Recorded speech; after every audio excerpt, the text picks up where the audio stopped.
Hello to you all, the Scottish football loving public, and welcome to another edition of the Almond View podcast, a podcast dedicated to everything Livingston FC and Scottish football. This week, we're mixing it up a little bit, as we're bringing you a genuine world exclusive.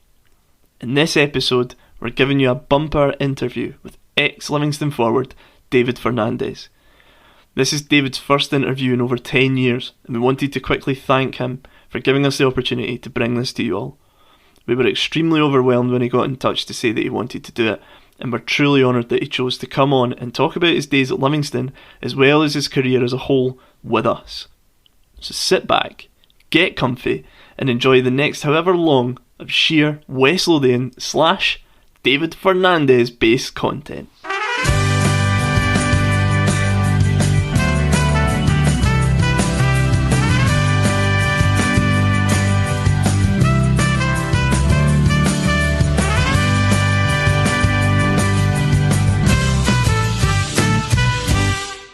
Many have tried and failed to get this man to chat all things Scottish football. Considered by many as Livingston's greatest and most talented player to ever grace West Lothian, and in our eyes, one of the greatest players to ever grace Scotland. Ladies and gentlemen, boys and girls, I cannot believe that these words are leaving my mouth, but please welcome to the Almond View podcast, David Fernandez! Hey! Listen, brilliant. Thank you for having me. But by the way, I need to come more often. You know, I never actually heard that from my wife. So that's brilliant. I love it. You know, keep talking. By the way, you know, like. Oh, there's plenty more, man. Don't you worry about that. Right, I'll hand over to Jake, and he'll sort of do the quick fire round. Okay, here's a quick fire round. So I'm just going to give you two things, and you just pick the first thing that comes into your head. All right. Are you ready? Yep. Okay, first one. Branquan or Bolan? Oh, dude, Jesus. Bolan, because if I go into a night out, he will kick the hell out of everybody else, you know. like okay, it. Mackenzie or Brotto? Brotto. Wilson or Sousa? Ooh, tough one. Jesus. Wilson. Rugby Park or Almondvale? Almondvale. Almondvale or Celtic Park? Almondvale. Beautiful. European Cup or CIS Cup? European Cup. Haggis or paella? Paella. Nike or Adidas? Adidas. Leishman or Hay? Hay. Kino or Makel? Oh, Jesus, you cannot do that to me. Oh, no. Kino or Makel? No. Oh, fuck. Kino. Rubio or Andrews? Oh, no. Jesus, Rubio is going to kill me. So Marvin actually hears this. No, he doesn't listen to this, right? Well, so, Marvin, come on. Fuck amazing. Class. Okay, let's just kind of start at the start. So, back in your native land, you became through the ranks at your hometown club of Deportivo La Coruña. Was that a dream come true for you? Were you a Deportivo fan growing up? Yes, it was. You know, I was an academy boy through the age of 16 until I got my first appearance. I think it was when I was 19. Mm-hmm. And obviously for everybody, every academy boy, they want to actually play in the first team for Deportivo, especially at that time when he was the Super Depor and with such an amazing players around. For me, it was a dream come true, yeah. And then after a couple of loan spells in Spain, you were picked up by Steve Archibald's short-lived Adrionians Revolution in 2000. How did that move and come about, and how did that guy convince you to move to it's a funny story, actually. I don't know if it was funny, but at least it's a story. I was in my honeymoon with my wife in Cuba, I think it was. I got a phone call from my agent telling me that, it's a chance to go to Scotland. Would you be interested to go over there and try?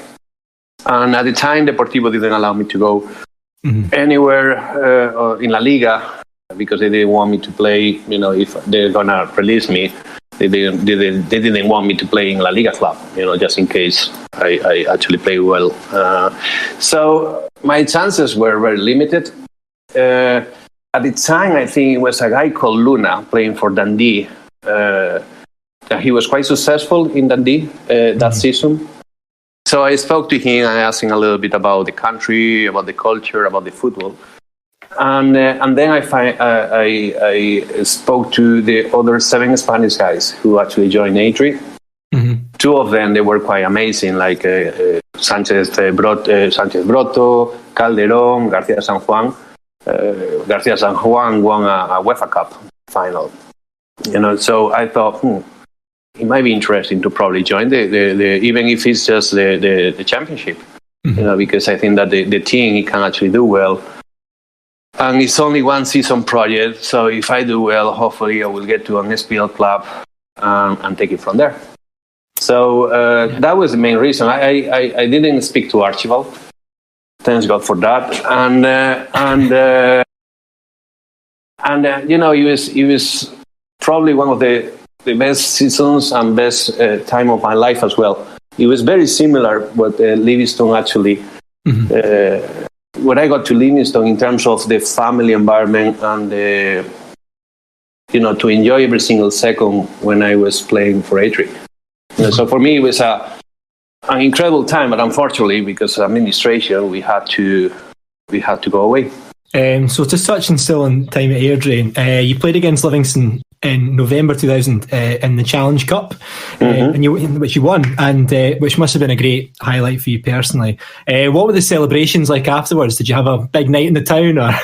Yeah, it was too easy, wasn't it? I mean, the game was too easy. I mean, no, we were we knew that Livingston were the best team by a country mile. At the time, they got like 2 teams really in that squad.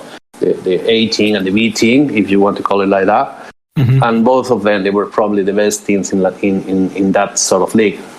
But we got a lot of talented players. So in one game, we could have won anyone. We could lose against anyone as well. But in one game, we thought that we had a chance. And we managed to beat them in the penalty kick-out, I think. I don't know if I remember okay. I think that it was 0-0, and then we just went to penalties and we won. Yeah, we had a massive night out. Yeah, like an incredible night out in Hamilton. I think it was nice, big night out in Hamilton. Well, I cannot recall too much of that night, to be fair. So, as you said, the Airdrie squad did have to. A lot of them had to leave because of financial collapse, and you and Broto joined the Livy party bus. When was it start to be kind of apparent when things weren't quite going right at Airdrie? You mean when I left and I joined Livingston? Yeah, when it was in administration, when did you kind of start to notice things weren't quite right financially? We got. I'm talking about myself because I don't want to get involved any other lads in that time. We got a contract where we got paid like in 3 statements. The first one, it was at the beginning of the season, then it was about December, and at the end of the season. So a part of that, we got a very low wages. And we realized that something went wrong when we haven't got paid. We didn't get paid at all. And the hotel rooms weren't paid, the flats weren't paid, the cars weren't paid. So obviously we thought something's wrong here, Like you don't need to be like the most clever guy in the world to find out that. But it was basically overnight because we spoke to Steve, and Steve, everybody told me, well, let's speak to Steve because he's your dad and stuff like that. I was like, okay, Dad, what the hell is going on? And he told me, everything is fine, don't worry. We just having a few issues with administration and with I think that the SPL, or I can't remember what it was. But basically, he got all the money and he just walked away. So as I mentioned, yourself and Broto joined Livingston just as we were on the cusp of winning the First Division title. Were there any other offers on the table, and what was it that brought you to Livingston? It was it was a tough time, to be fair. because when we got to administration, I think it was Calderon and Garcia San Juan joined Kilmarnock, if I'm not mistaken. Very, very, I think after 2 weeks after the administration, it took me like 3 months to get a club, and I got Dundee United, I think, Kilmarnock, and I got a couple clubs back home. Mm-hmm. But at the time, I spoke to my agent. Obviously, Livingston got in touch with him, and I told him, listen, I want to join Livingston. First of all, I think that it's important for me to keep in the same sort of division that I'm playing at this minute, because I haven't played for 3 months. Mm-hmm. I'm out of pace. I need to get back, to my best, and that might take 2 good months to do so. Mm-hmm. And if I actually join a SPL club, maybe a little bit far too soon for me, and I knew the most of the players for Livingston anyway, so I wanted to be part of that. And to be fair, I got the conversation with Jim and with Davey especially. I was 100% sure that I wanted to join Livingston regarding the if we play in Championship or SPL. So it was like a first sight love. It was something like that. Yeah, amazing. So we've spoken to a few players from that kind of 2000-2001 season at Livy, and there were some big characters already in the changing room. As a foreign player, was it kind of difficult to join in with the banter, especially when you've got folk like Steve Tosh, Wilson, Bingham, all take it like kind of talking in their broad Fife accents? No, not at all. I mean, lucky enough, we got along really well together. Uh-huh. And it was like, from day one, I was embraced to the team. Like they got me, I was one of them from the very beginning, which it was like, okay, brilliant, I like it, I like that. Uh-huh. Well done, lads, assholes. But but no, it was so much fun in the training sessions as well. You got players like David Bingham, which basically took us like one training session to know each other. Mm-hmm. On the pitch. It took me like 15 years to know him outside off the pitch, but on the pitch it was like one day, and it was really a joy to play alongside players like them in the first spell that I got. From I think it was from April to May or something like that. Mm-hmm. It was a great experience, and it was it was brilliant for me, because in the second season I was ready to give my best.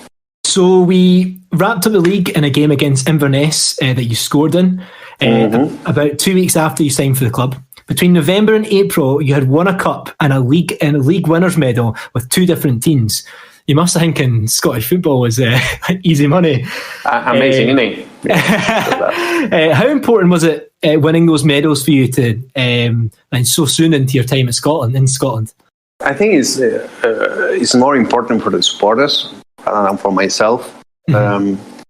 I think that when you play in football, the most important thing for you is to enjoy the environment of the club and the teammates and the people of the staff, the managers and the staff. And for me, that is the main reason that I enjoy so much Adri.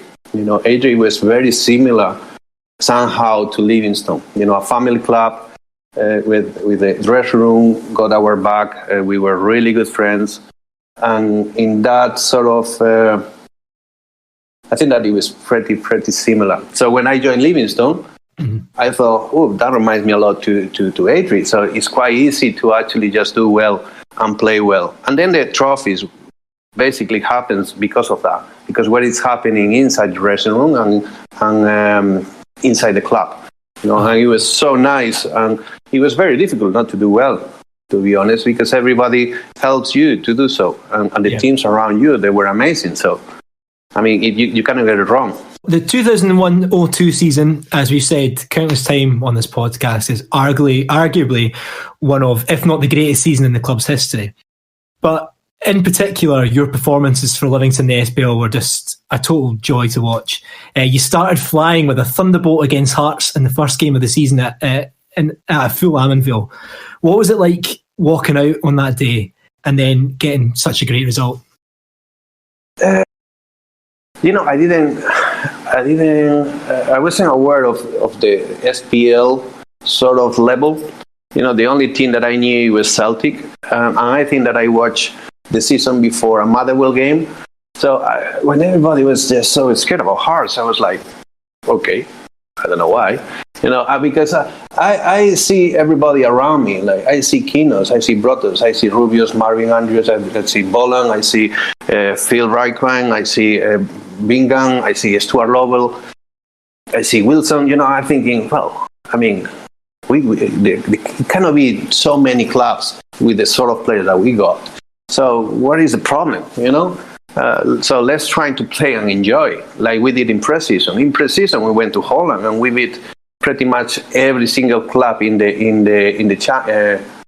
for the Premier League, and that was pre-season. So I wasn't aware of the level, obviously, but I wasn't too scared. I was like, okay, let's play, and I'm pretty sure that we're gonna win, and we did. So I felt okay. Oh, it's okay. After the game, I thought brilliant. We got the result, which is the most important thing. But still, 38 more games to go. So let's take it from here. But obviously, in terms of motivation, in terms of doing the right things, I think that that proved that we were a team that it was going to be very difficult to get beaten. So you had a great scoring record against Hearts that season with 4 goals in 4 games. Mm-hmm. What was that down to? Did you just fucking hate them?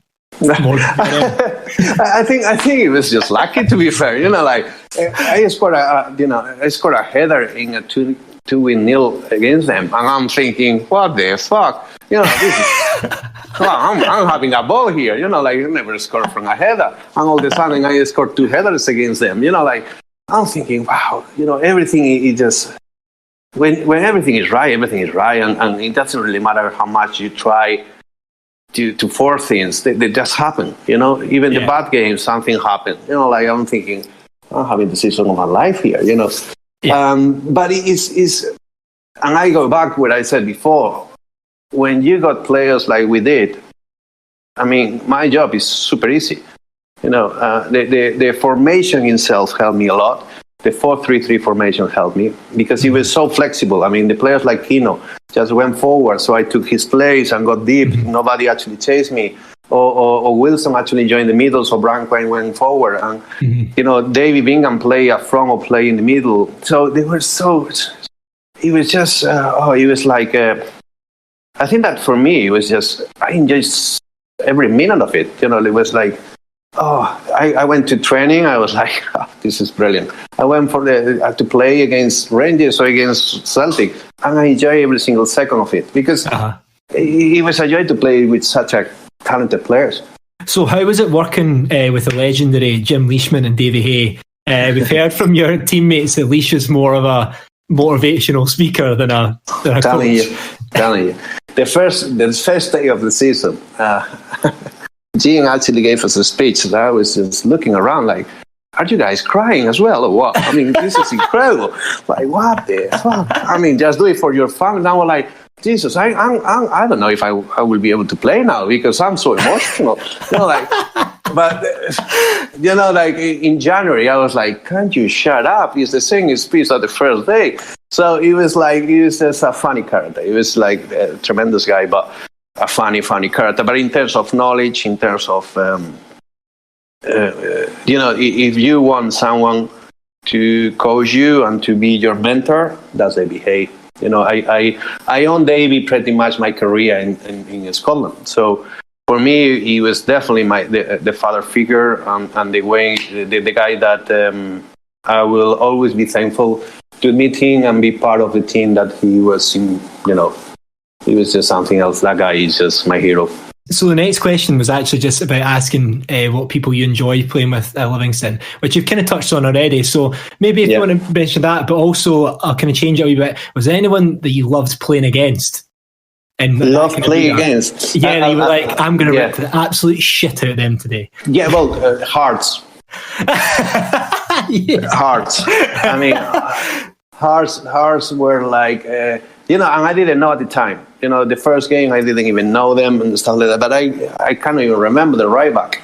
But that guy actually kicked the hell out of me every single time I played, and I really wanted to just suffer. During that was Alan Maybury, wasn't it? Oh, that was Alan Maybury. Yeah. Jesus. Yeah, that was a rugby tackle, man. Oh my God! I was like, what the hell is wrong with this guy? And then we met in a pub in Edinburgh, and he was a lovely, lovely guy. But just on the pitch, he was like, "What? Get out of my fucking way, you asshole!" But I love to play, against players that they give me a hard time, because that is actually motivating me. You try, asshole. I will show you. So that is, but that is, when you. And I think that the success of that team is not only because it's a great balanced team in terms of the positions and the difference of talented and strength and stuff like that, but the character of the team. When you got players like David Bingham, Stuart Lovell, you got players like Rubio, who was like a coach inside the pitch as well, as much as Stuart. You know that you're going to be successful. In my second spell, we didn't got those characters, those personalities, those big personalities. But in the first season, you knew that if I was on my best, someone else is going to take my place and try to do it. And if this guy wasn't at his best, someone else was going to do it. So it was like different players that they took the role and they got the personality to actually go through the bad moments of the games, and that was quite amazing to watch, and it was a privilege to play with these lads, Yeah. Just kind of last on that kind of bit of season, was there any games that season that kind of really stood out for you, or a game that you'll never forget? In the first spell, I remember every single game, I think. Yeah. Every single one. Yeah, when I think that when you are so happy and you enjoy every single minute of it, you remember everything. It's not a single thing that you probably forget. Obviously, this is not quite clear in my mind at this minute, but I do remember games like Hearts were great, but also against Dunfermline when we got the UEFA spot. It was fantastic. Even I didn't score, but Sosa scored twice in that game. I remember the game against Rangers, which I think that it was very important to us because we were a little bit struggling at that time, and we needed a big win in order to just probably believe that we could get to the third spot. Mm-hmm. And the way we did it, I thought that it was really good. And in that goal from Archie. By the way, I set him up. It was a great ball from me. Oh, Archie, mate, unreal. Archie only had to do that silly thing that he did, but the ball, it was just a perfect ball. I mean, he actually claimed the goal, but I told him, listen, I thought that it was me, but anyway, that's a different story. And Archie, it's Archie. Archie just thinks he's top, but he's not. Shit. Yeah. Archie shit. I remember that game. I was behind the goal, slightly to the side, really close to the front. So you were so close. I remember you just doing the turn and that ball went in. I'd probably say my top. It was perfect, but right. I mean, it was a perfect ball. Oh, somewhat. And to be fair, when Archie scored, I had to look twice. Like, Archie, are you kidding me? I thought it was Barry. Okay. When I actually look up, I'm like, okay, that's for you. And I don't know who told me Archie scored. Like, Archie, oh Jesus, this is going to last for years. Actually, he is going to remember us this goal for about 15 years. Yeah, so and he does. I know we're still talking about it now. Yeah. Asshole. I hate him. I don't like him. Archie, we talk. Okay, last question for me. So we wrap up the third place and. An amazing season for us, and you were such a standout player for us then. So when did you start hearing rumours of teams looking at you? We found an article that Inter Milan were looking at you around the same time as Celtic. What's it like hearing that sort of team is sniffing around? It was pretty early, I think, during the season. I think that it was probably the third game or the fourth game that I started listening to rumors, but I didn't care much. I thought, listen, I'm enjoying this. I'm not going to be focusing on other things that not here, which is the most important thing at this minute. And to be fair, as I said before, because I was so happy where I was, I didn't want to even think about anything else, but enjoy the moment.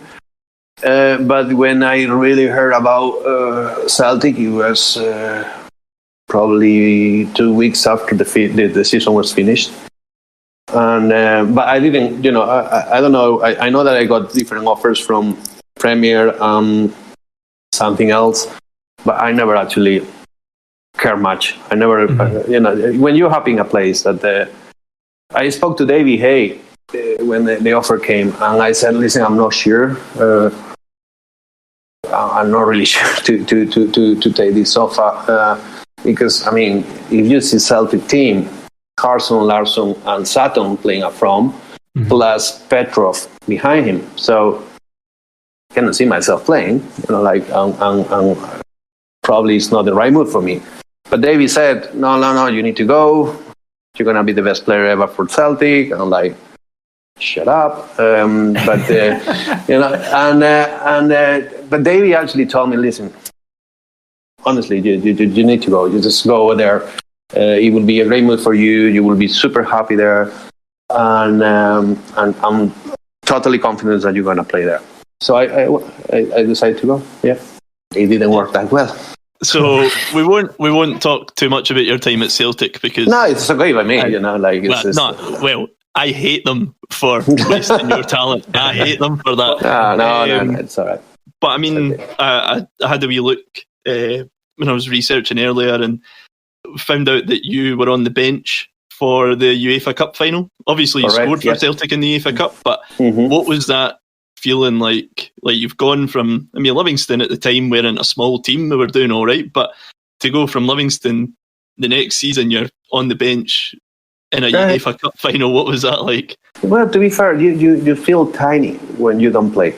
You don't feel happy. I would say that is the word, but especially when there are so many eyes looking at you, coming from the Spanish press and stuff like that, and you just feel like, I'm not gonna play. You feel like, I wish I was on the in Livingston playing this UEFA Cup final, rather than probably with Celtic at the time. But it's an amazing experience, obviously, for a professional footballer to be able to be part of that. It's incredible. But I think that everybody will lie if they say that they are happy to be on the bench, especially in these sort of games. You want to be on the field, you want to play, and you want to win it.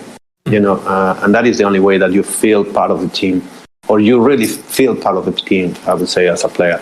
But obviously, I was super happy for the boys. I was delighted to actually get through the final. But it wasn't like a dream come true for me because of the situation that I had that season. Yeah. Do you think that you were given like a fair crack at Celtic? Well, I started the season, I scored 8 goals during pre-season. Obviously, Henry wasn't there. He was in the national team.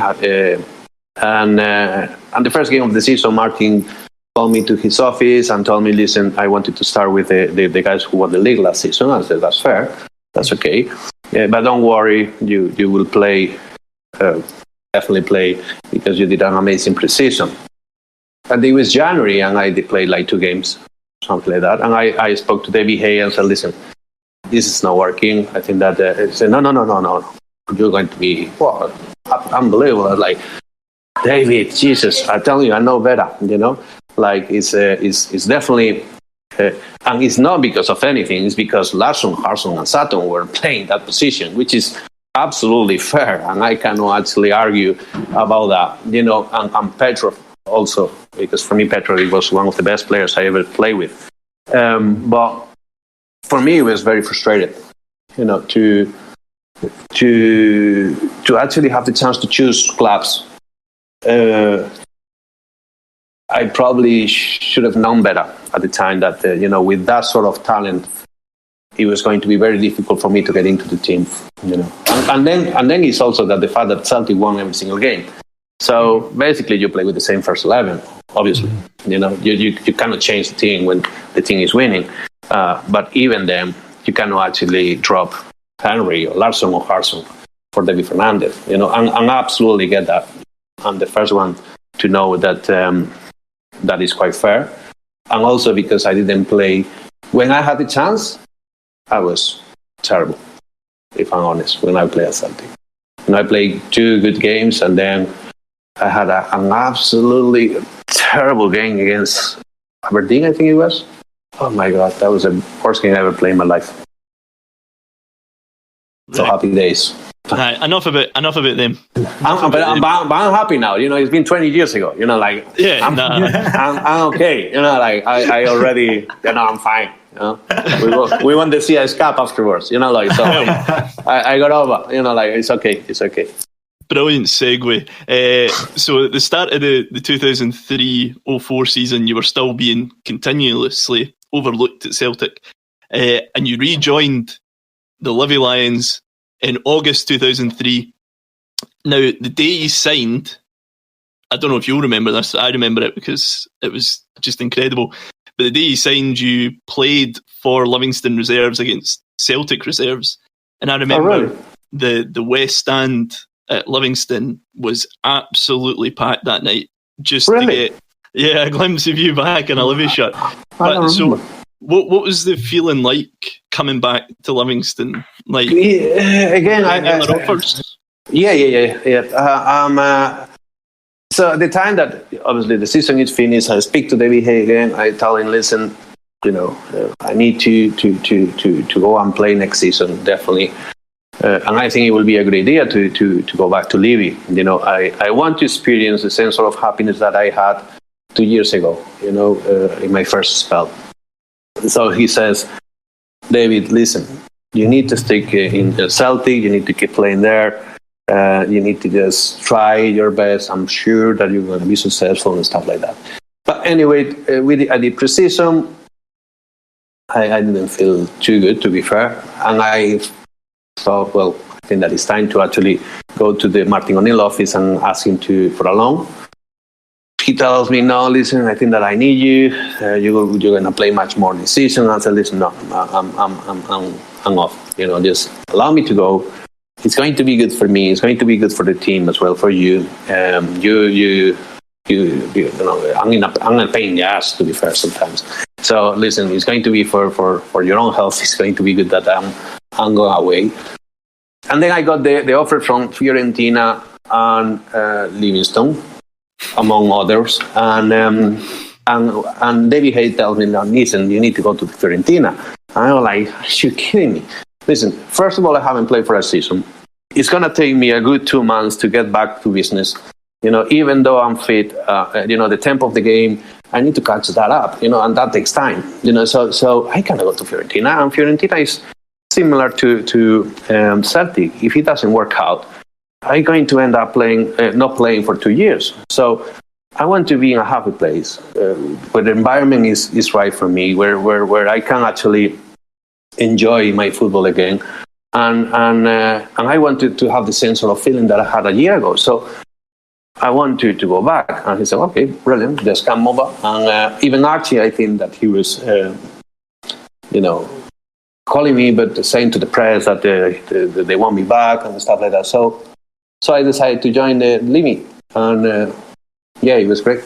I believe Davy Hay was trying to get you to sign elsewhere, man. Why was he not going to come back? No, I mean, Davy always look after me. So, I mean, as I said before, for me, it's like my mentor. It's like a father figure. He's the best guy I ever met in football, and I think that he's so highly about myself, and he just wanted me to do well, and but I just wanted to be happy, and I was happy at Livy, so. Nah, amazing. I mean, did it feel a bit different coming back due to the fact, I mean, we still had, Stuart Lovell, Rubio, Andrews, but we'd lost players like Barry Wilson, Davy Bingham, David Zauza. So did it feel a bit different coming back, or Yeah, he was different. was it easy enough to come? No, it was easy. It was definitely easy. I mean, the staff members, they were the same. You know, the shopping guys, they were the same. The manager wasn't the same. I didn't even know who that Massimo was when I first actually got there. Like, I thought that David Hay was the manager. So when I first joined the club, I see this guy that is Brazilian, and somebody tells me, no, he trained Ronaldo.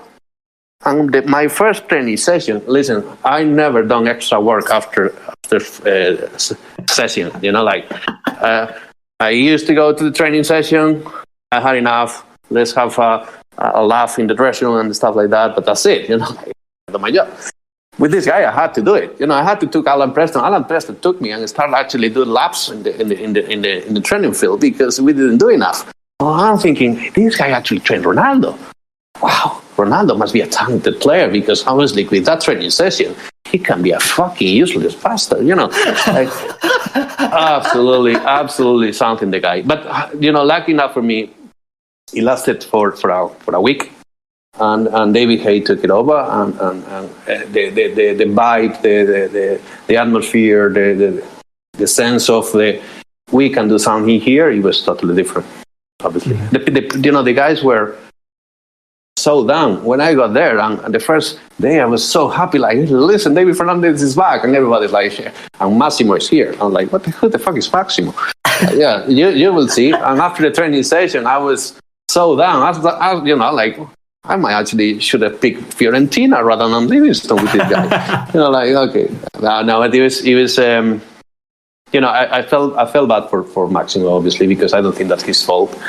But yeah, it wasn't great. No, we've had a few of your teammates on that said the same.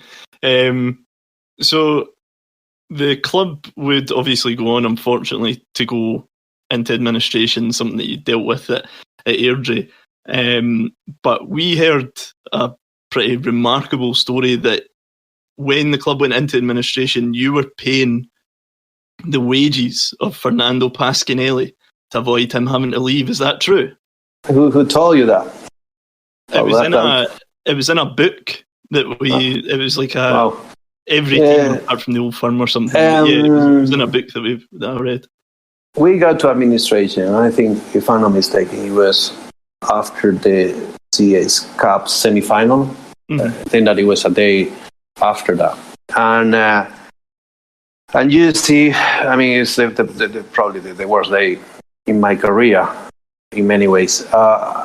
So you are in the dressing room and you are sitting, waiting for the lads going to the David office and come back. And the environment is really, really awkward and really sad and terrible feeling, especially for the young boys that they didn't even know what is going to happen to them, you know. So I thought that the first one to go, it was going to be me. So I was like, okay, brilliant. If I go, they're gonna save some wages to keep most of the players. But no, Celtic were really kind enough to actually pay my full wages.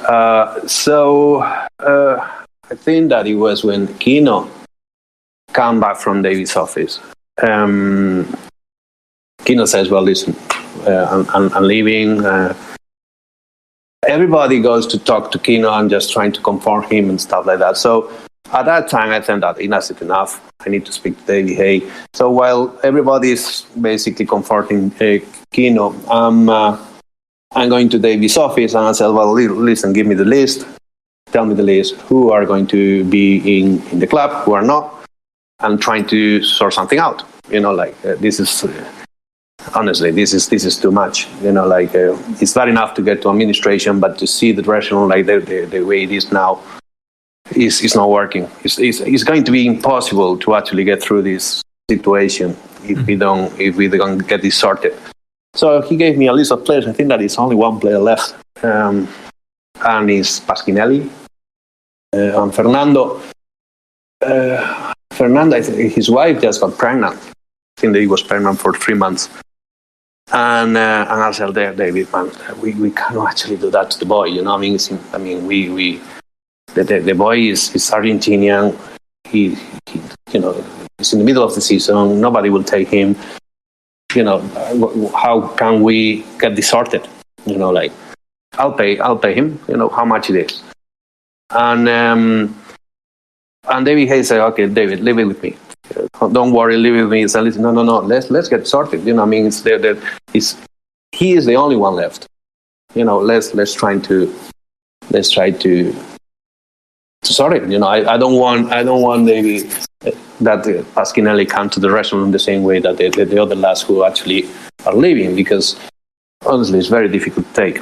And David said, no, listen, leave it with me. I went back to the restroom, and I didn't have to pay his wages. David managed to sort it out, and that is what David is, like a human being and as a person. David, I don't know what he did. I never asked him, to be fair, but I didn't have to pay any of Pasquinelli wages. So the rumor is half true, but as far as I know, I didn't pay him. Still, that's incredible to even go and sort of fight for him, man. Let's be honest. I mean, I'm probably being blessed in my career and in my life to do what I wanted to do, and to play in a massive club. My wages were probably the highest, well, definitely the highest in the team at the time. And when you see that something like that, if you don't actually try to do something about your teammates or your friends, I think that you are very poor guy. I wouldn't do that with Sheriff, for instance, but yes. Oh my God. I will do that for any other player in the team. Yeah. Just before we move on, we love Sharif Toure, my man, stories. Have you got any good Sharif Toure, my man, stories about how bad or good he was? I mean, fuck you. When I'm saying that the dressing room, it was like a family. It was like a family and Sharif. Like when everybody got along together so well, and everybody got your back and so that, and then you got Sharif, who is like Sharif. Like the first thing he says is like, I'm going to play for Barcelona next season. And I was like, wow, that's a good statement, mate. So he's just like, yeah, I'm definitely better than you. I'm better than him. And in 2 years' time, my goal is to play to Barcelona. So, I mean, David Being and myself, Stuart, Lovell, Tosha. Oh, the guy had a hard time, to be fair. So he was like, Jesus, Sharif, man. I mean, that is the worst statement you can. I mean, if you're going to speak and you speak once during 12 months, you don't say that. Just say, hello, how are you, mate? You're okay. But you don't say you're going to play for Barcelona. Honestly, it's one of those that I didn't mind, like, the restaurant, it was so good. And we got so well, we got along so well. And so I didn't mind him, like the guy can actually speak whatever he wants to be fair. But his attitude, his attitude was terrible, terrible, especially with a bunch of guys that he got along so well. So I understand it's a hard dressing room, a difficult dressing room, but that was a family right there, And the guy, he just weirdo, like. So I didn't mind, but when he played, I want him to fail. When you normally you just like, like you want everybody to play really well at their best. With these guys, like, we play against Rangers, the one we won. He played in the first 11. And he had a chance. I remember when he had the chance against, I can't remember the goalkeeper, but the 1v1, we were losing 1-0, and I was like, please don't score. Please don't fucking score. and I realized, like, we are losing. And I'm thinking, what the fuck I'm doing here? I mean, I'm cheering for Rangers. What the fuck is wrong with me? But that was the like, that is exactly the state of mind that I got with Sharif. Like, I didn't even want him to score for us. Like, I'm thinking, I'm wrong. Probably Sharif is right. I'm the one who's wrong. No, but he was something else. The guy, yeah. Wow. I didn't like him much. No. There's not many of your teammates that did. No. So that season, you had a great partnership with Derek Lilly up front. how does a partnership like that sort of blossom? Like, how was it just, again, was it down, like you said earlier with David Bingham, you turned up, you knew him after one day. Did it take a wee bit longer with Derek Lilly, or was that sort of simple? Yeah. No, it was longer. First of all, because I think that Derek actually started play against Hibs, and he scored twice, I think. So it probably wasn't too long until we actually know each other quite well, because I think that I set him up twice in that game. I can't remember. Anyway, it took me longer, but not only with Derek, but with the whole team, because we changed the formation. We play with 5 in the back. Mm-hmm. So when you used to play with a 4-3-3, and as I said before, the team was floating all around the pitch. It was just movements all around the pitch. With a 5-3-2, it was a totally different style of football, I would say. And Derek didn't come short. He wanted to stay long, stretch the game, and make runs. And so it took me a while to actually just figure out where I'm going to be more prolific for the team. Where I need to find the right pockets to create things. Because in the first spell, everybody moved, so I found the pockets quite easily. The second spell, it took me a while to figure it out. Okay, if Lee Makel and Barton and I think that it was Archie, they were basically. It was easy for me when Lee actually made the run.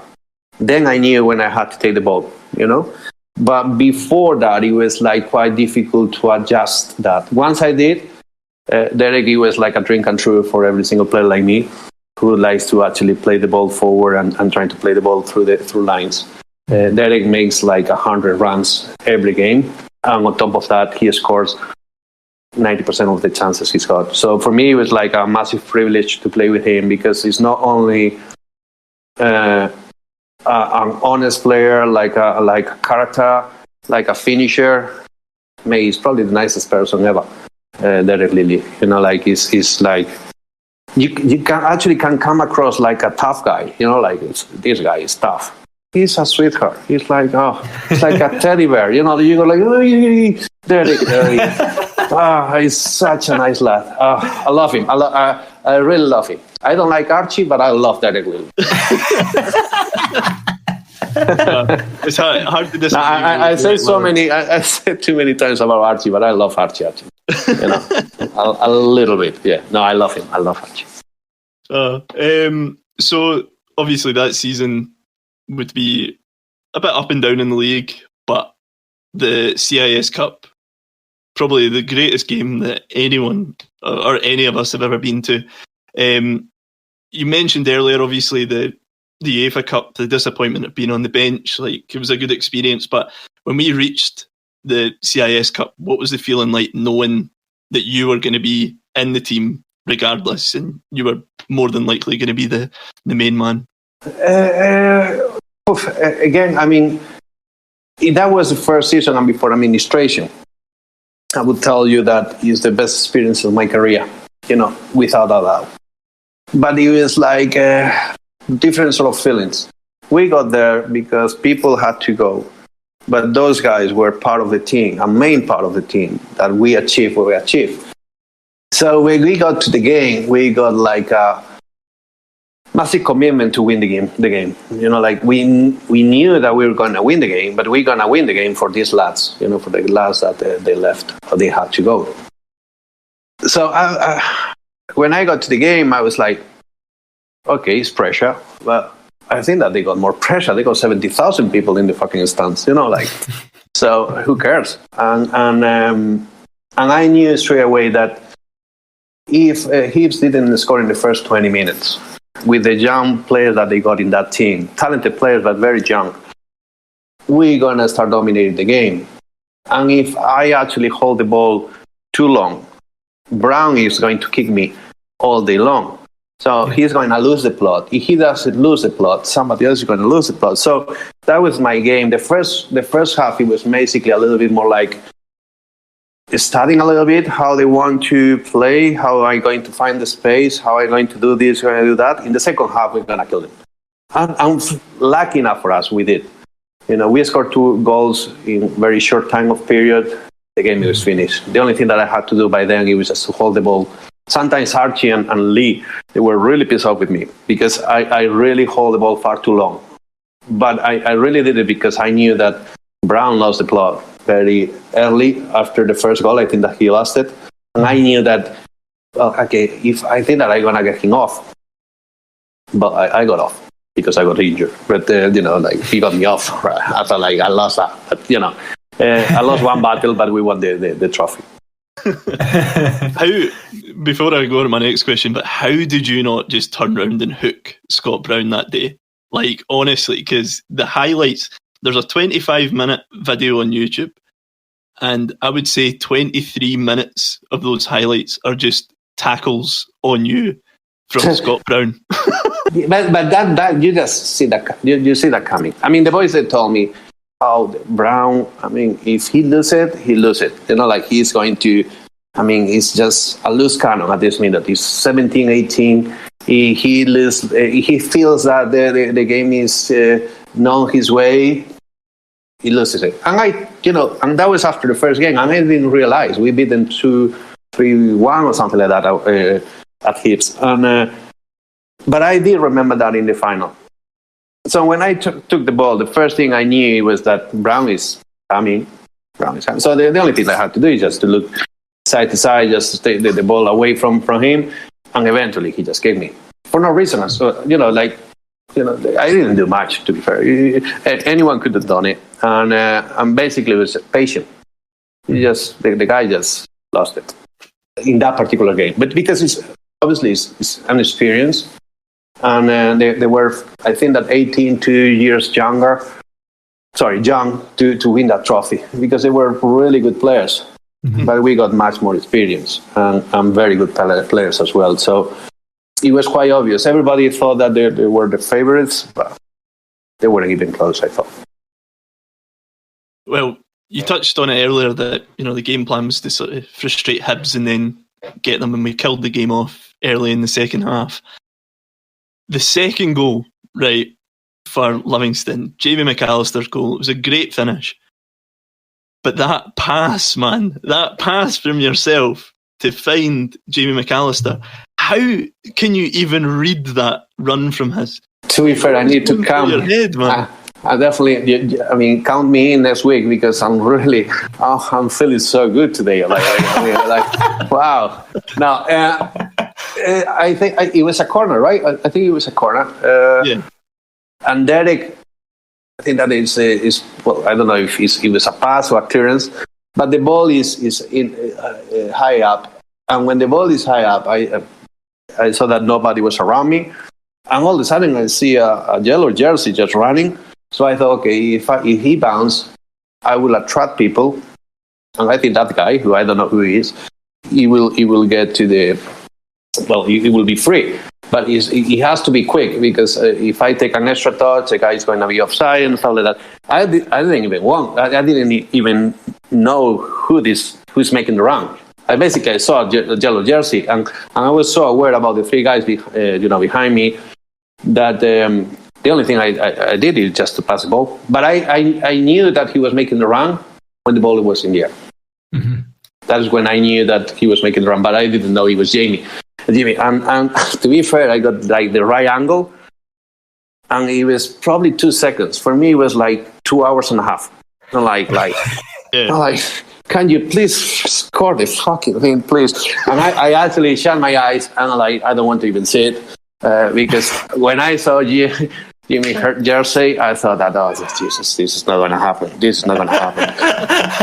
But it was such a great finish. To be fair, I don't think that even Derek would have scored like that. It was a fantastic finish. 1 touch and finish. Oh, brilliant. Absolutely brilliant. And all credit to him. My job, it was basically to pass the ball to the space. But that run, he actually made a run from the 6-yard box, and finish in the 6-yard box. I'm thinking, what the hell? If I do that run, you take me off. I'm off. I'm not doing that. But no, it's brilliant round, brilliant finish, and it's one of those that you are really happy for him because I think that he really deserved that. So we win the cup. Obviously, you'd won the league with us before in the championship. How did the celebrations for the cup differ? Well, I want to just say something before that the celebration. I mean, I was in the restroom and I saw Archie with the Mouth of the Month award. Archie. I mean, honestly, Archie. Mental. I'm honest. I was so pissed off. I was like, I see it all. I see it all. I'm still. It's been 20 years past. I don't get it. Honestly, sometimes I wake up in the morning like, what the fuck, Archie? What the fuck? It's incredible. I don't understand.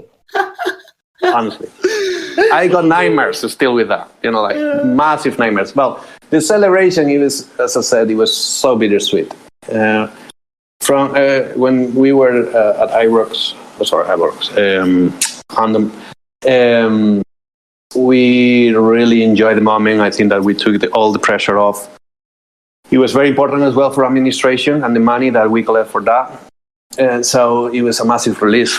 And we enjoyed with our families, and then we got the bus. Nobody was on the street. Well, that's a different story. But then we got to our stadium, and we were with our families. And then is when it hits you, the people that they're missing. And for me, it was like, I'm off. I'm go home. I'm not enjoying it. Because that was like when the reality hits you. And it was really sad to actually be everybody so happy, but you at the same time, the important people for the club, they were missing this thing that they are part of it, And I was like, I felt terrible, so I went home. You touched on it there. There was a DVD brought out of the game and stuff like that, and a little bit of the celebrations, and there was a wee segment from the open top bus going through the streets of Livingston with absolutely no one there. I was so excited, it was my first time that I was going to be in the bus. I'm like, hey, what the hey, no one. Hey, doesn't matter, with the beers. We had a blast. I mean, the joy was for the supporters, and I think that to make them feel proud of the team, and especially when we went through, and especially what was about to happen afterwards, because the club got to administration and stuff like that. For me, it was the main thing that, listen, it's going to be a tough seasons ahead. Got a great legacy from this team, and hopefully that will give some joy to these supporters, to David Hay, to Alan Preston, who really deserve better, and for me it was all about that. The rest of it is not that important. As I said, trophies are just a consequence of the team, how the team is structured and how the team is going to be in the dressing room and stuff like that. And I knew, well, at least myself, I knew that we were going to win the CS Cup probably after the semi-final. It wasn't doubt in my head that we were going to lose against Hibs. We were going to win against Hibs. We couldn't lose against Hibs. That was like, no, not chance. I mean, it's like a fairy tale story. When you just get to administration, now we need to do this for the team. So sorry for our teammates that they are not there, for the club, for the supporters. It was meant to happen. It was destiny, really. Mm. No, amazing. I'm emotional now. So stop it now. Wow, I'm crying. No, honestly, we've spoke to so like a few of the guys who were involved in that, during that period, and it's just amazing knowing, because you think when footballers leave your club that's it for them, like they don't really think about it, but knowing that it meant so much to you guys, it's just means so much to us as well, to be honest. For me, it's different because obviously I got the best 2 seasons and something of my life, and not only on the pitch but off the field. Like when everything clicks together, like when you got the dressing room the way it used to be, the manners that we got, Davey Hay, Alan Preston, Robbo, like Gene, the staff, because people tend to forget about the people that they are behind scenes, the kid man, the guy from the shop, the cooker, everyone. It was a family. You got there, it's like to be at home. Like, hey, okay, brilliant, okay. There's pranks, and then Sheriff in a corner. But other than that, it was brilliant. So for me, it was like a dream come true. And I can never ever forget that time in my life. And I probably didn't remember much since I quit football, because at the end of the day, I you need to look forward rather than backwards. But I actually tried to get in touch with the boys. Like, oh, funny way. Honestly, I'm going to have an interview regarding my spousal living. This is so emotional. And so I haven't spoken to you for 20 years, and now I want to speak to you. So we hopefully we will do a WhatsApp group with all the boys. And so we need to get in touch. I think it's important to bring back those memories and the relationship and the friendship we had and we still have. Yeah. No, that's honestly, I'm starting. I'm getting emotional. Don't worry, bring it to me. Give me a hug. If you arrange a big Scottish night out, then you could maybe slip us a wee memo about if we could we'll just turn up, or we could be in the background. Probably when we switch. I mean, after the interview, if you want to. Okay. But no. It's listen. I never actually. Well, I did actually go out a few times with the boys and the staff, but I normally after the game I used to go back home and I used to do parties in my place because I didn't want to go out in Edinburgh, especially when you beat Hearts 4 times during the season and you beat Hibs in the CSK final. You are not the more popular guy in town, So every time I went out, he was some stupid boy that always trying to just tell me things that shut the fuck up. Let me just have my drink and stuff. But it wasn't great, So I'd rather be at home with my family, my friends, some of the boys that they came to my place. But the only thing that I can recall, it was the night outing. I think it was in Newcastle, and Kino. Do you heard the story? No, the Kino mask. Yeah. So that was amazing. But that's Kino. It's fucking funny. But the other thing that I can recall, it was that sometimes that we went to Dundee. I think that it was a night out as well, or a dinner or something. Then we went to the room. I think that it was literally 5 minutes. 5 minutes. I went to my room. I don't know who was my roommate. I came down for dinner. I see David, Torsha, and Barry Wilson absolutely steaming. And I'm thinking, how long I've been upstairs? How? I mean, in 5 minutes. I mean, it's impossible. I mean, wow, what the fuck, man? I mean, do you inject that in your blood or something? I mean, you cannot get drunk in 5 minutes. They were absolutely gone. Absolutely gone. I was like, that's some sort of record. I mean, in 5 minutes, you are absolutely ballistic. It was, and I think that it was Keenan and I were looking at them like, how long we've been upstairs? I mean, it's impossible. So I don't know what. I mean, still, I'm amazed about that. In 5 minutes, they needed to go back home and just sleep it over. I mean, it was just. I never seen anyone getting drunk so quickly like them. It was my heroes on and off the field. Brilliant. Love it. I love it. Amazing. So just quickly, I was going to open up to the other boys, but just before we do that, if you'll hear me, mate, you scored a fair amount of goals for Livingston. Is there any in particular? If you had to choose one, what would be your favourite goal that you scored? Oh, I need to think. Probably, I would say the first one against Hearts.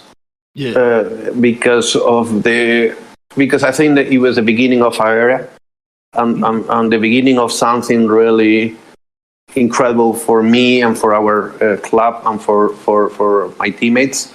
Mm-hmm. That it was the beginning of something great, and even though the goal, it was okay, it was a good goal, but it wasn't probably the best goal ever.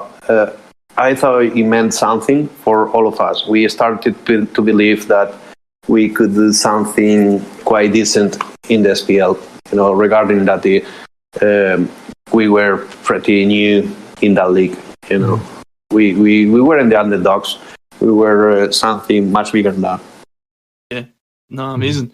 Right, if you're okay with this, I was going to open up to the other boys who've been sitting waiting patiently, like a bunch of no problem. Schoolgirls meeting One Direction. But Owen, have you got anything? Well, you kind of already stole my question, you dick. Yeah, well, he is my brother, so I think I'm allowed to call him that. I call him asshole, and it's nothing to do with it. No, David Fernandez can call me anything. Yeah, I'm quite happy with that. I put this in the group chat and I said I wasn't going to ask it, but I will. Everyone, again, the former players always mention your Mickey Mouse jumper. You turn up to training with a Mickey Mouse jumper. My main question is, do you still have it? Well, to be fair, I got a worse one now. But like a Christmas one that is with live song and all, they're incredible. But, the boys, look at... The boys always tell me, you dress in the dark and stuff like that. I was like, hey, even dressing in the dark, look at this. You cannot get this in IKEA, right? you guys, I need to give you a chance here. You know what I mean? And but it's still too good for them. I was too good. No, I was terrible. I need to be honest. I never been a morning guy, and my dress, man, it was terrible. Oh, jeez. Sometimes I actually ended up with two different trainers, and yeah, they mentioned that too. I think Alan gave me a hard time. Like Alan Preston or Robo. Or David Bingham or Tosha or basically the whole squad, to be fair, the whole team. And I was like, listen, I don't care. Just let's go to the training station. I fucking show you, assholes. But to be fair, why do you need to actually dress like David Beckham, for instance, when nobody is in the building? It's not media, it's not TV, it's nothing. You're going to the training session, you go back home, and then you get changed. So I didn't need to actually go fashionable. And to be fair, David Bingham fashionable, he doesn't change his head, his face. Yes, this. I mean, silly. Don't let me start with David. No. No, he was terrible. Yeah, the Mickey Mouse one. Oh, still, I didn't even remember the Mickey Mouse one. It's actually true. I got a Mickey Mouse one. Colin McMenamin mentioned it a few times. Colin? Yeah. Asshole. He was a young boy, right? Show some respect. No, what a nice lad.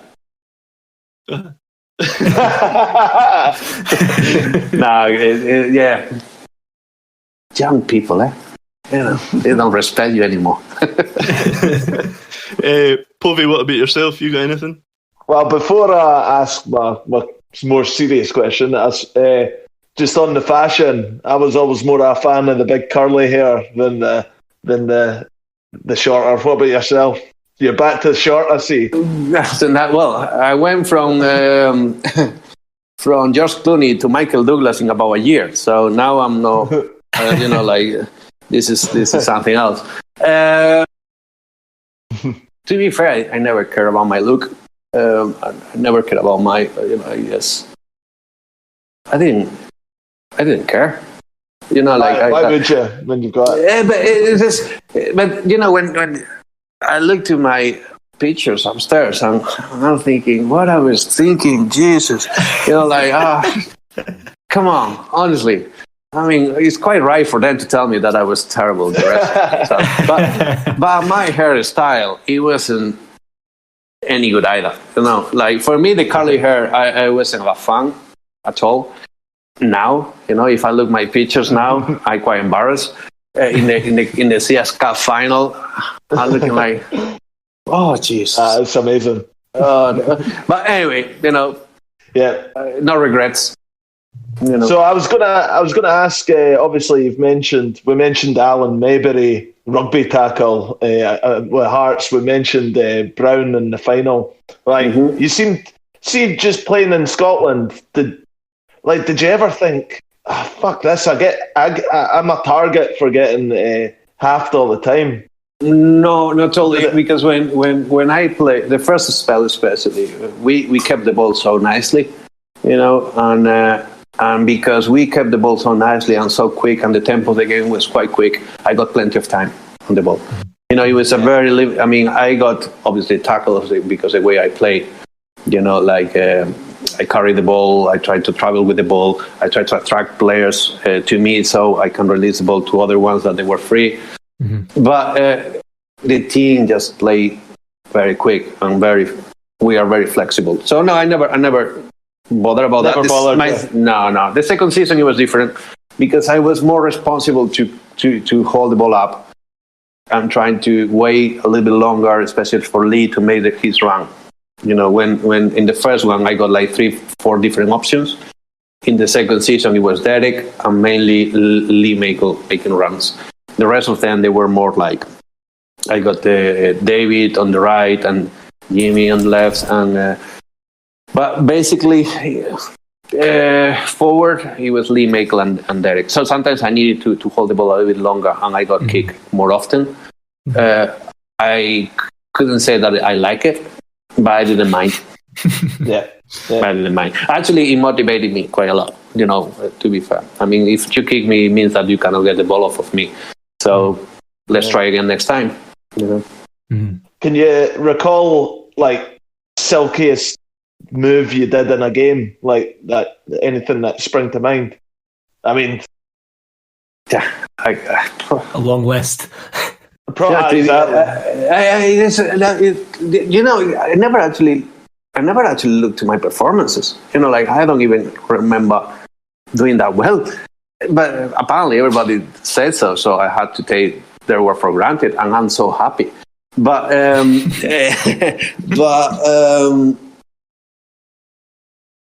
don't know. I don't know. You guys, you probably know better than me. To be fair, probably against Dundee, I think that it was the game in Appleville. We were 10 men, right? Because I think that Dario actually got sent off in the first half. And we were 1-0, I think Barry scored from a header. And I thought, wow, I don't think that we're going to last, for 90 minutes with 10 men. Because I think that Aurelio actually got sent off in the 20th minute or something like that. So we were like, So I thought, okay, I'm going to get somebody off. And this Argentinian boy, he was like a pain in the ass. He was all the time So I thought, okay. I saw the ball coming. I saw the guy coming as well. And said, okay, I'm going to just go like this. And I'm going to wait until he hits me. So he does. Yellow card. And the second one, he was I facing and I trying to check to the left and I went to the right and I went straight to him and I get him sent off. I remember that one. I don't know if it's the best one, but for me, I was so proud of myself. You know what I mean? Like because I said, I think it was to Branquin, like, the Argentinian boy is fucking crazy. And basically within 5 minutes, the guy was sent off. And I'm sitting like, oh, my knee is killing me. And I was like, and I was like, wow, that was good. I need to do this more often, actually. But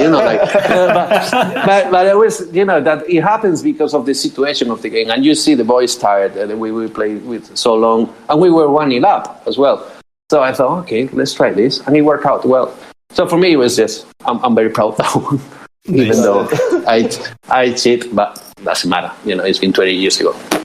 But I didn't have any skills in terms of just trying to do something silly. I was I was quite playing my game, which I was trying to do is I'm trying to do simple things probably look more difficult, but I didn't try to just flick the ball over anyone. I was just trying to hold the ball and take players on and attract people and see the pass before actually get killed by a tackle, stuff like that. But but I never thought that, for instance, David Bingham, for me, is like a much more talented player in terms of the elegance of his play. When I saw David, I thought like, wow, what a player. I wish I could play longer with David, or with Lee Makel, he was a little bit more like me in terms of his style of football. But when I see players like Tino or David Bingham, I really think, these guys, wow, I wish I had those sort of elegance in the way they do things. I didn't think that I was too elegant, but I don't know, because I probably never looked what I did. I never actually cared much about watching the games and look at myself and say, wow, you're good, baby. I didn't care. I didn't care. I look about the players that they play alongside me, who I thought that, what a joy is to play alongside them. But I never thought about myself, wow, you're good. I think that it's basically the wrong thing to do. Mm-hmm. You should have. But I was good. And I got the videos of all my games, and I was in all night. No, I don't. Amazing. Thomas, what about yourself? So my first question's a bit odd. So one of my friends claims he lives in the same house in Livingston that you used to live in. Mm-hmm. So it's up in Muirston near the Bankton Hotel. It's a bungalow. Mm-hmm. Yeah, is that correct? You can confirm that. I can confirm that. Yeah. Basically, he's got another bungalow just in front of him, right? Yeah. Yeah, that's the one. Yeah. That's where the magic happens. You know what I mean? There should be a blue plaque or something outside. Fernandez used to live here. I got the best neighbor ever. He was an old guy, like a granny. Like, oh my God, he was like the nastiest guy ever. And after the game, he always came to my place, and he was such a nice lad. I was super happy there. But I was there for 8 months or something like that. Then I moved to Edinburgh. Yeah. So he's a Hibs fan. So he's delighted by this fact. So he's a Hibs fan.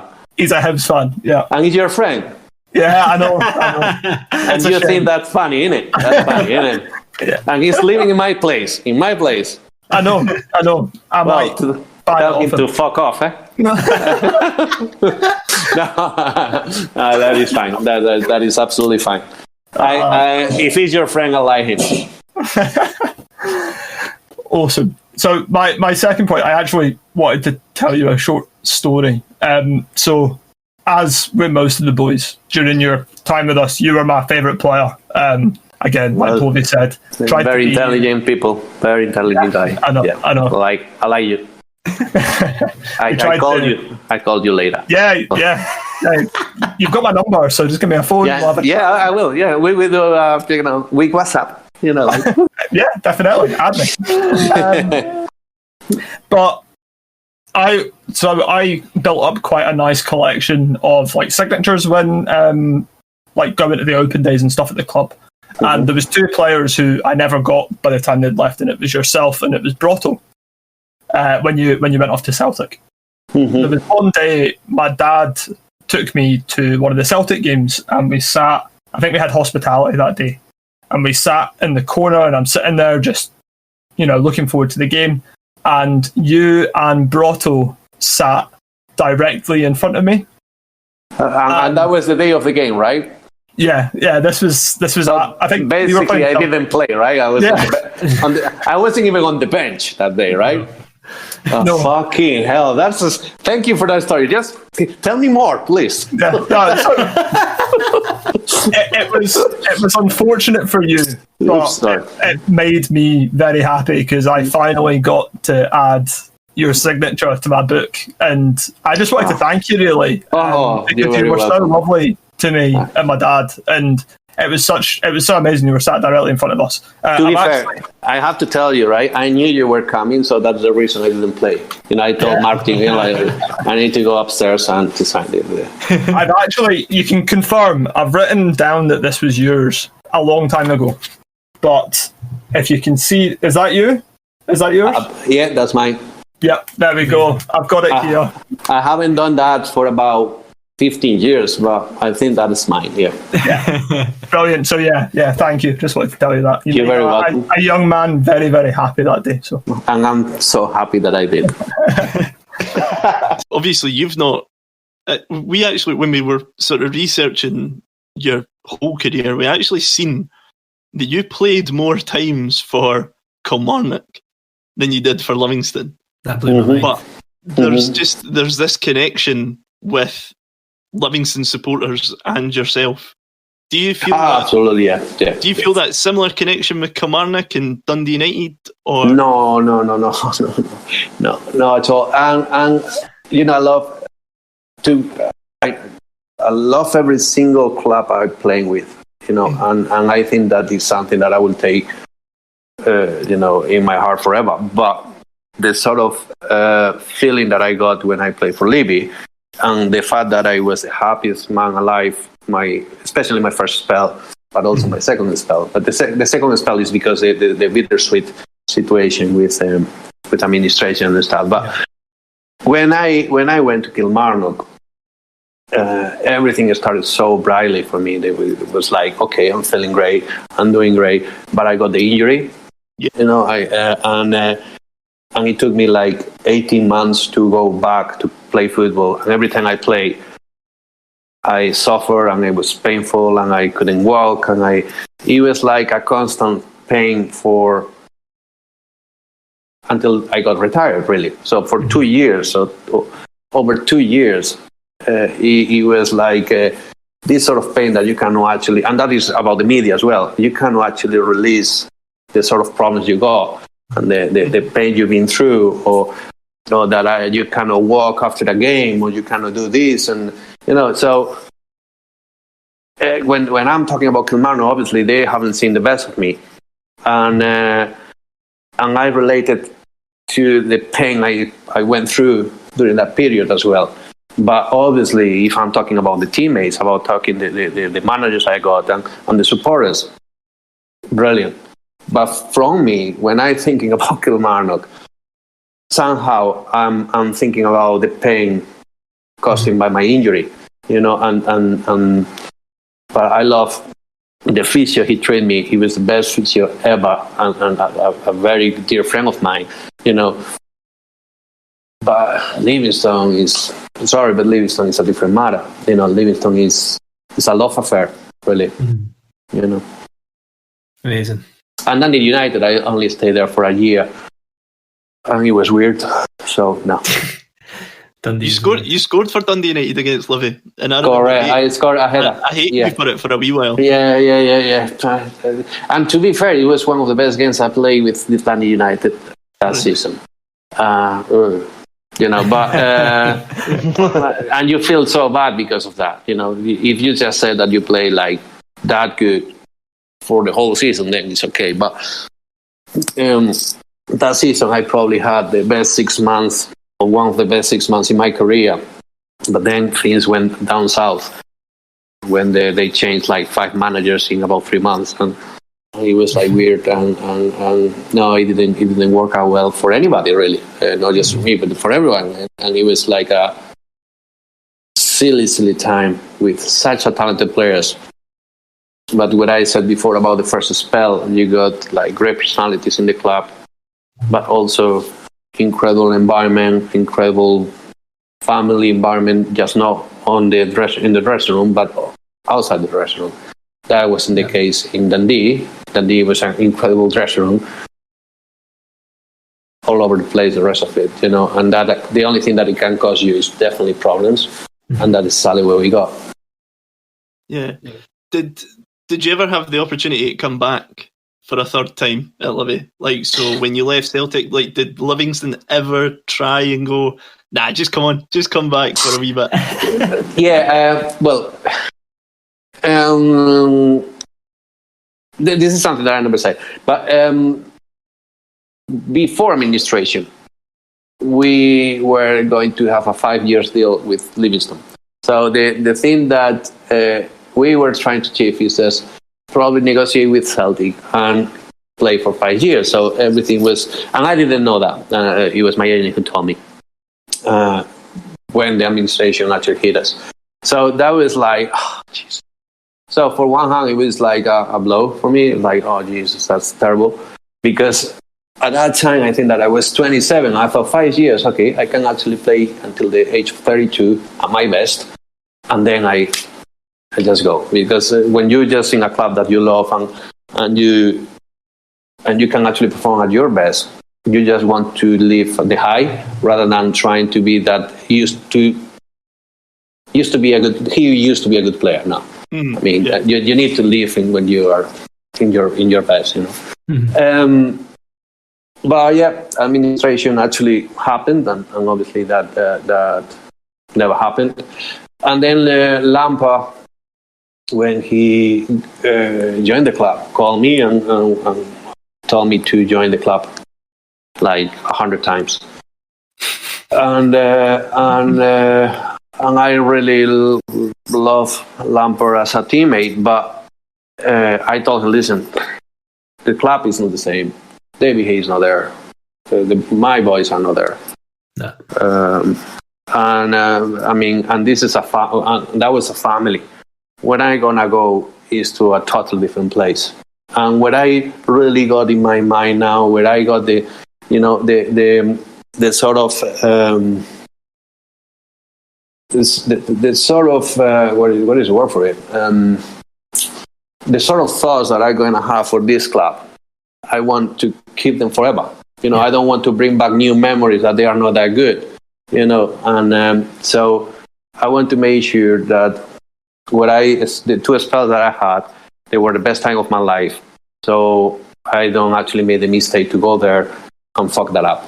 Basically.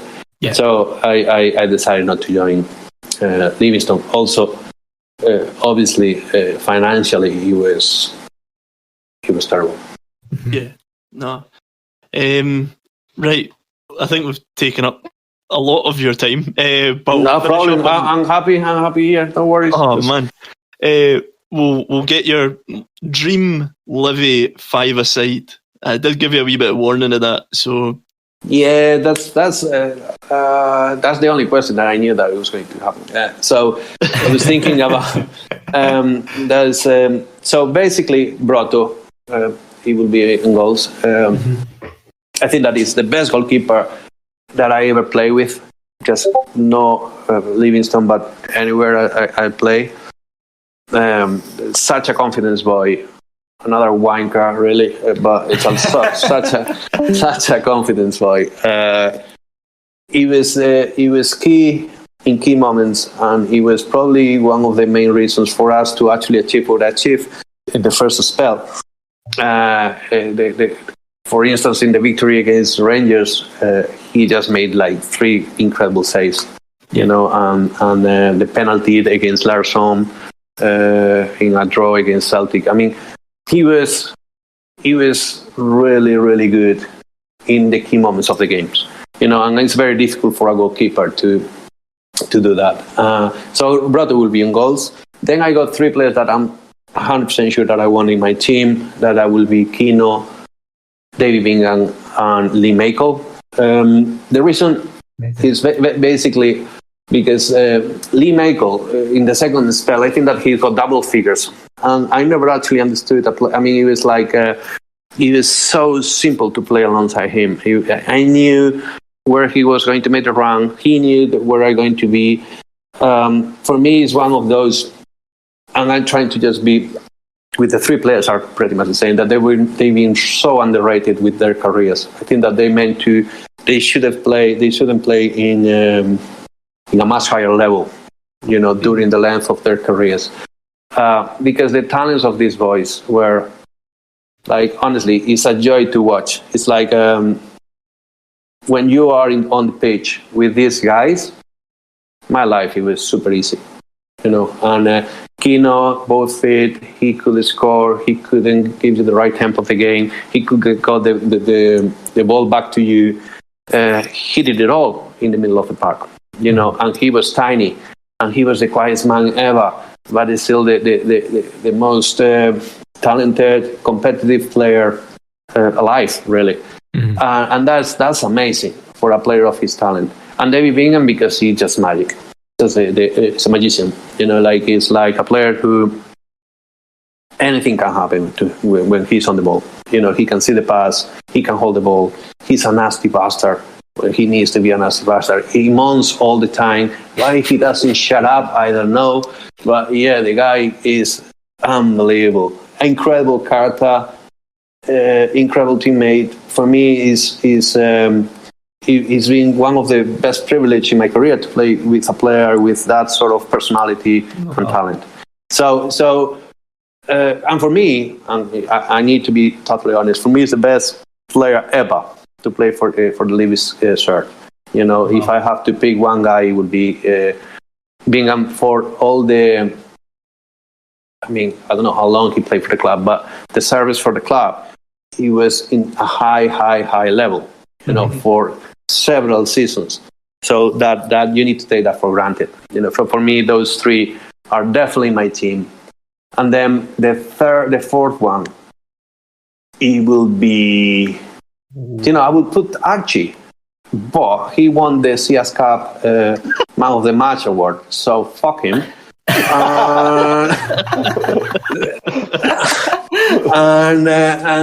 Jesus, it's going to be between Archie, Tosha.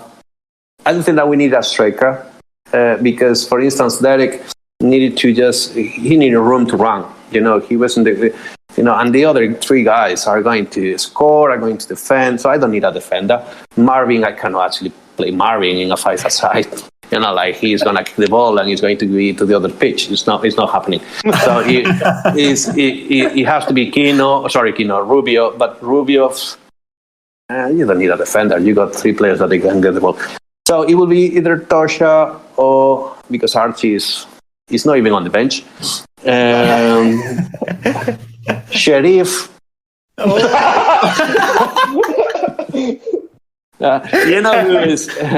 Who is one of the best players I've seen in entire areas. He was David Sosa. Sosa was incredible in entire areas and great finisher, but he is never going to run back. So it will be Tosha. Tosha will be my that's brilliant. My other one. But Archie should have been there, but he's a cheater. So I'm going to send him. I mean, he's going to be with me and Broto when I sign the George shirt again, right? So just watching the game from the stand. Oh man, that's something. To be fair, I think. Well, that's the thing. When we were messaging before, I said that you've been, whoever has played with you has had you in their team. So how does that feel that you've got that sort of validation from your ex-colleagues? Because they are clever people, really intelligent players. When years pass by, I think that people tends to think probably in a different way than you are actually in the season. I don't think that was the best. But people, for whatever the reason, is that sort of idea that I was like so good. I think that the reason I was so good in my time, it was because of the players that I played alongside, and it's quite simple. I never actually played the same sort of football when I was in a different club. Simple, So that means I'm so credit to these boys, and they behave. Who managed to create that sort of atmosphere, such a great team, which makes my life a dream come true, So I really appreciate what they say, but I beg to disagree, and I think that for me, these three players that I mentioned before are probably the best three players they got the Livingston shirt, and that is my opinion from the very on the field, you know what I mean? Mm-hmm. But yeah, I mean, I'm so glad and I'm privileged that obviously they say that about me, but yeah, I'm happy, It's been 20 years, so if I play now 5-a-side, I'm probably gonna disappoint a few of them. I don't know. Yeah. I haven't never the ball for 11 years, so I don't know. I never play again, so since then, so I don't even know how the ball look like, like it's incredible. It's an egg shape. Yeah? It's an egg shape now. It's completely changed. Really? Yeah, it's totally different. I thought so. That's somebody told me, but yeah, I didn't believe it. Man, that was a fucking honour. You made my year, man. Made my year. No problem. Next week, same time, is right? Oh, please. Yes, please. Every week. Yeah. No problem. Anytime you need me, I will be here. No problem. Can we start it over and start it again from the very beginning? Yeah, let's do it. Let's go. By all means, From the by 5 all questions. by all means, I've got no problem with that. I've got all the time in the world. Now, and honestly, I'm about to actually grab a beer in any second. So, Good man. Brilliant. Absolute lad. Honestly, that was... Thank you so much, mate. No, my pleasure. Absolutely incredible. Thank you. It's been super nice to actually talk to you guys. So Good. nice to meet you all, and all the best with the podcast. If you need Thanks, me, David. just call me. Will do. Cheers, David. man. Thank you. Thank you, David. David. Ciao. See ya. Bye. See ya. Bye. How do you actually? Oh, you're stuck. You're stuck with us. You're not going anywhere. I don't mind actually. I don't need. What the fuck? I'm terrible with this. What the fuck? Well, that was an absolute pleasure. We hope you enjoyed listening to that as much as we did recording it. Please make sure that you listen to all of our previous episodes that include interviews with the likes of Derek Lilly, Sean Byrne, David Bingham, Barry Wilson, and so many more. Be sure to follow us on Twitter and Instagram at AmmonViewPod, all one word. Give us a like and a subscribe on Facebook and YouTube by searching Ammon View Podcast, and why not subscribe to us wherever you get your podcast from, such as Anchor, Spotify, Apple, etc., to be updated when we release hot, steaming content. Forza Livy, #Lions in the Camp. Hope to see you next week.